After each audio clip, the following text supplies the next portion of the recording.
નવા વ્લોગમાં સ્વાગત છે. Home to vlog. અને આપણી પાસે જે સાધનો છે એનો ઉપયોગથી આજે બધાનો યુઝ કરીશું. માઇક છે વાયરલેસ, અને આ આપણી જોડે છે ટ્રાયપોડ. તો માઇક લગાડી લે, ટ્રાયપોડમાં ગોઠવી દઈએ ફોન, અને વ્લોગની શરૂઆત થઈ ગઈ છે. તો ચાલો હવે વ્લોગમાં બન્યા રહો. તો આ કંઈ ઘરની બહારનો નજારો આવો છે, અને હું હવે આ ઘરને હાકલ મારી અને પેલા ઘરથી શરૂઆત કરીએ. તો ચાલો.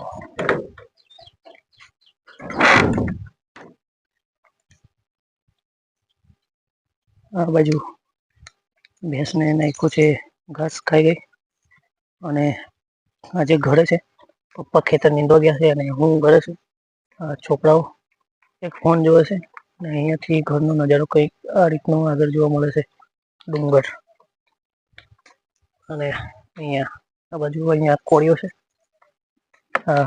ભેંસોને બાંધવા માટે. અને આ બાજુ આ ઘર છે, ત્યાં ઉપર દૂધી અને ગલકા ચડાવેલા છે ઉપર. તો આ લોકોએ ખડું પાણી પીવડાવ્યું. હવે અહીંયા ઘરની અંદર કંઈક આ રીતે છે બધું. અંદર જોઈએ છે ફોન, અહીંયા કોળીઓ, આ એક અંદર છે ઘરમાં પાડો, આવું બધું છે. પછી ચાલો હવે બહાર ભરાઈએ. તો જેમ બ્લોગ પસંદ આવે તો લાઈક, શેર અને સબસ્ક્રાઈબ કરજો. આજે વાતાવરણ હમણાં નીકળ્યો છે તડકો, બાકી આખું વાદળછાયું વાતાવરણ હતું. આ બાજુ તડકો નીકળ્યો છે, તો વરસાદનું વાતાવરણ થોડું લાગે છે. આગાહી વાળા કહે છે કે નહીં આવે હમણાં થોડા દિવસ, પણ થોડુંક વાતાવરણ એવું લાગે છે. છાંટા પડી જાય તો સારું, વધારે નહીં, થોડું ઘણું આવે તો સારું. તો ચાલો હવે આ બે ભેંસ છે, માખીઓ બહુ છે તો ઘરે માખીઓ, બાકી ડુંગરમાં જાય એટલે ડાહિયા, પેલા ચાવાવાળા ડાહિયા જોયા હશે. જે કોઈને ખબર હોય ડાહિયા, કોમેન્ટ કરી જણાવો. બાકી આ બાજુ પાછળ વાળો અને આ ઘર બીજું, આ બાજુ છે બધું શાકભાજી ને એવું, એ બધું બતાવું. તો શું કહેવાય, હા બે છે છોકરાઓ જોડે, અને ત્યારે બધા પક્ષીઓનો કલરવ ચાલુ છે. ઘરની બહારનું વાતાવરણ બતાવ્યું, અને પાછળ હવે બતાવીશ તમને કે અમારે વાડુલો છે, ત્યાં શાકભાજી કઈ કઈ વાવેલી છે. તો આ છોકરાઓને બી લઈને જવાનું છે. તો આવવાની ને? આવવાની છે. આएगा? હા આવવાની છે. તો જઈએ હવે પાછળ, અહીંયા હાકર મારીને. બાકી આખું બ્લોગ આવે એ જુઓ, અને શેર, સબસ્ક્રાઈબ કરો અને સપોર્ટ કરો. બાકી ઘણા સમય પછી બ્લોગ આવે છે, તો જોઈએ. બાકી ચાલો, આશા છે કે 10 લાઈક અને 500 વ્યૂ અઠવાડિયું નહીં, એક મહિનાની અંદર. તો જોઈએ આ ટાર્ગેટ પૂરો થાય છે કે નહીં થતો. અને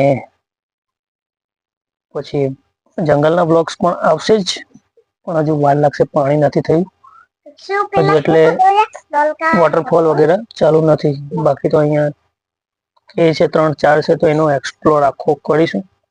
તો ચાલો હવે જઈએ પાછળ વાડામાં. તો આ એમને ફોન મળી ગયો એટલે એ લોકો તો નથી આવવાના, પણ આપણે હું એકલો જ જાઉં. ચાલો, તો ચાલો હવે વાડામાં જઈએ. આ બાજુ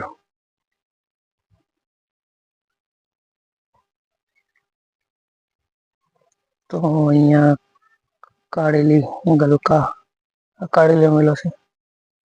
આ ગલકા પર સુધી કારેલીના ફૂલ આવી ગયા છે. અને આ બાજુ બધું ફુદીના છે. અહીંયા બીજું બધું ઉગ્યું છે. આ દૂધી નહીં, મતલબ મોટી નહીં થઈ, આ પત્તરવેલિયા છે, પત્તરવેલિયા આગળ અહીંયા આ જે અપરાજિતા કે છે બ્લુ વાળી ભૂરા ફૂલ આવે એ છે. અહીંયા ચોળી ગોળસિંગ, અહીંયા ભીંડા છે પણ હજુ નીંદવાનું બાકી છે. અહીંયા છે આ ગિલોડી, બે અલગ અલગ છે, એક આ છે અને એક આ છે, એક દેશી છે ને એક હાઇબ્રિડ છે. તો જોઈએ હવે અહીંયા આ છે સુરણ ને અહીંયા આગળ ભીંડી, લાલ ભીંડી એક જ છોડવો છે, બીજી વીગી નહીં. બાકી यहाँ बनी पपैया उगेला है, અહીંયા દૂધી ચડાવી છે ઉપર, બીજી દૂધી ઉગે છે આ બાજુ ગલકા આગળ છે બીજા અલગ અલગ. પછી આ દેશી બીજી ભીંડી ધોળા કલરની આવે એ ઉગેલા છે અહીંયા, એને કાઢ્યા નથી, આ નીંદવાનું સફાઈ કરવાનું બાકી છે. કંટોલાનો વેલો હતો આ બાજુ, એટલે આ છે જો અહીંયા કંટોલો નાના લાગેલા છે, બીજા તોડી લીધા છે શાક બનાવવા.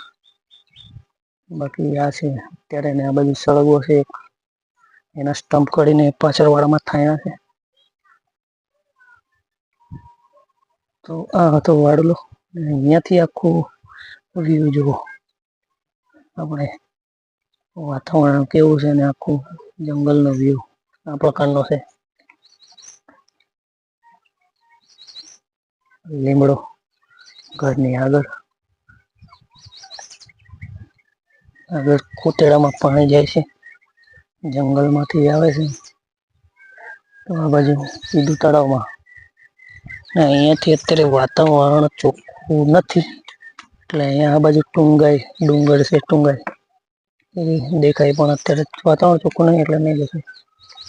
બાકી આ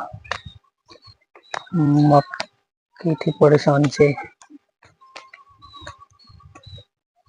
આ બાજુ બી ઘર પર ચડાવી છે દૂધી ને ગલકા, પાછળ વાડામાં મકાઈ ઓળેલી છે, મકાઈ અને તુવેરો. અહીંયાથી આપણે રોડ આવે છે, રસ્તો આરસીસી સીધો ગઢ સુધી આવે છે, આગળથી પેલી બાજુથી અહીંયા સુધી. તો અત્યારે આટલું જ હમણાં, બાકી બીજું આગળ બતાવું. પાછળ વાડામાં જે સ્ટમ્પ થાણેલા છે એના આપણે સળગવાના એ બધા, અને પાછળ વાડામાં મકાઈ છે એ પણ બતાવું. અને આપણે આ બાજુ આ છે સીતાફળ છે, અંડુરા ફૂલ આવી ગયા છે, નાના નાના લાગી પણ ગયા છે. તો અત્યાર સુધી કેવો રહ્યો બ્લોગ, અત્યારે હમણાં સુધી કોઈ જોડાયું હોય તો કહેજો. અને ચાલો આગળ પછી પાછળ વાળાનો બ્લોગ આવશે, તો આમાં જ આવશે. આગળ જુઓ ગરમી, થોડો પવન ચાલુ છે, ગરમી પણ થાય જ છે. તો ચાલો અત્યારે હમણાં આટલું જ. આ લોકોને હવે પાછું કંઈક નાખીએ ઘાસ આ બાજુથી કાઢીને. તો ચાલો હમણાં આટલું જ. તો આ છે વાડામાં અમે અત્યારે, અને માઇકની ટેસ્ટિંગ બી થઈ જાય કે એટલે દૂર સુધી પકડાય છે. રેન્જ મકાઈ અને તુવેરો, પણ અહીંયા રોગ લાગ્યો છે, પેલું લીલું અહીંયા છે એ આ કલરનું આવે. હા ત્યાંથી ના દેખાય પણ માઇકની રેન્જ બી મોકાઈ જાય, 30 મીટરની છે. હજુ સુધી આવતો હોય તો સારી વાત. આમ વચ્ચેથી આગળ પાછળ લગભગ 20 મીટર જેવું તો થઈ ગયું પણ વાળામાં છે. અને અહીંયા એકદમ છેલ્લે ખૂણો છે તો જોઈએ ત્યાં સુધી કેટલી રેન્જ આવે. અહીંયા તો લીલી લાઈટ બળે છે, મતલબ ઓન છે લીલી લાઈટ. અને જોઈએ કેટલું કોને આવે છે અવાજ. માઇક ટેસ્ટિંગ બી થઈ જાય અને આ વાળો બી બતાવવાનો હતો એ બી થઈ જાય. તો અહીંયા સુધી વાહ આવેલા બોર્ડિંગ હે મેં દેખા કે નહીં. અહીંયાથી લગભગ 30-40 મીટર 50 મીટર હોઈ શકે ક્રોસમાં છે. તો ખબર નહીં હવે અવાજ આવે છે કે નહીં આવતો. પણ આ બધું લગાવ્યા છે સળગવા. એક અહીંયા છે, એક અહીંયા છે, પછી અહીંયા છે. બહુ મોટું થઈ ગયું છે. તો જોઈએ અહીંયા કેટલા સુવિધા છે. બીજા નહીં મળી ગયા છે સ્ટમ્પ સળગવાના. તો જોઈએ હવે કેટલું સુધીનું પકડે છે, આવે છે અવાજ નહીં આવતો. માઇકનું ટેસ્ટિંગ થઈ જાય એમ કરીને અહીંયાથી હવે બતાવું. ફોન લઈ આવું આ બાજુ અને અહીંયાથી આખો નજારો બતાવો. તો ચાલો બંને રહો, પહોંચું ફોન પાસે. લગભગ અહીંયાથી 20 મીટર છે, 20 મીટરની રેન્જનું છે. તો ચેક કરી લો પહેલા કેટલો અવાજ આવ્યો નહીં આવ્યો, કપાયો નહીં કપાયો. તો ચાલો હવે હેન્ડપંપ પાસે લઈ જાઓ ફોન. તો 2x જ હતું, મેં બી બરોબર દેખાયો નહીં. બાકી અહીંયા આ બાજુનું અહીંયાનું આ વાતાવરણ જો ઘરનું, આ બાજુ ડુંગર, મકાઈ તુવેરો જોઈ શકો છો. અને આગળ જે સડકો બતાવતો હતો એ બતાવું હમણાં.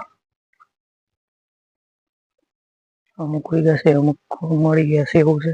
21 સ્ટમ્પ થયા હતા આયરા બીજા એ કર્યો. પછી જે વીગો છે એક એ અહીંયા મોટો થઈ ગયો. આ પણ આટલો મોટો સ્ટમ્પ હતો સળગવાનો. જો અહીંયા છે હજુ ફૂટો નથી. અહીંયા ફૂટી જશે. ને અહીંયાથી લગભગ 30-40-35 મીટરની રેન્જ કહી શકાય. ત્યાં ઘર, અહીંયા હતો ફોન, અહીંયા ઘર પાસે. ને અહીંયાથી અવાજ આવતો હતો એટલે રેન્જ તો ખાસી કહેવાય. 30 મીટરનો હતો તે પણ. અને પાછો પડીને બી અવાજ કટ બી થયો નથી. તો સારું છે. અને અત્યારે જોઈ શકો સાંજનું વાતાવરણ છે. ના જોઈ લીધું. અને ચાલો હવે બ્લોગ અહીંયા જ પૂરો કરું. બાકી કંઈક હશે નવું તો આવશે. બાકી આ જ હોમ ટૂર હતો અમારો. લાઈક શેર અને સબસ્ક્રાઈબ.